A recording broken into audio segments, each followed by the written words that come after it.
So, you want to learn Python. Maybe you're an advanced coder who wants to add a language to your resume, or maybe you're just a beginner who wants to dabble in programming for your first time.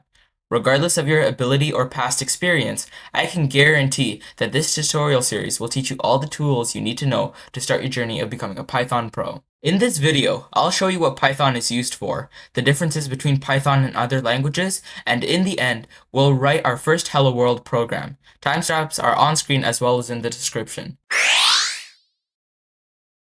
First off, let's talk about Python's real-world applications. Python is everywhere. It's used in web development with libraries like Flask or Tkinter, data science with Pandas or NumPy, artificial intelligence with TensorFlow, and so much more.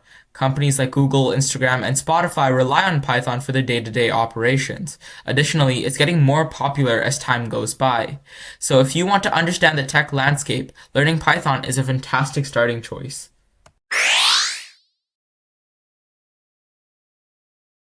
Now comparing Python to other languages. Python is drastically easier to learn. See this example. Both languages can reverse a string, but C++ requires multiple lines of code and it's harder to follow, while Python is way more simplistic.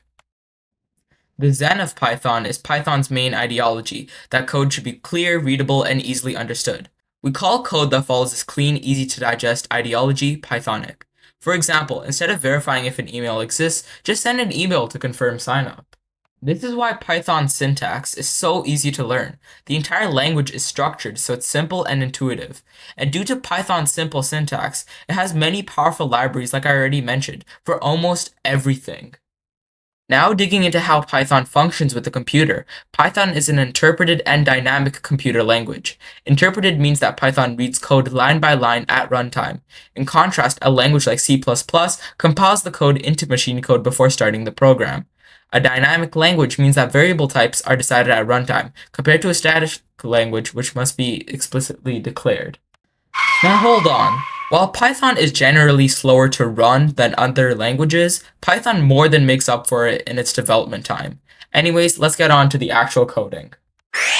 Now before we start coding, make sure you check out my tutorial on installing VS Code by clicking the icon in the top right corner. To get started, navigate to either Python's website or Microsoft App Store and download the latest version of Python for your machine. Links are in the description below. Now add the Python extension by either opening up VS Code and searching it up in the Extensions tab, or by navigating to this link in the description. To create a new Python script, make a new file under any name and end it with .py. Now to check if you have everything set up properly, type print hello world and run the program by typing python-q, get the path, and type it in quotes and press enter. You can also use the button over here. Congratulations, you just created your first program. Goodbye.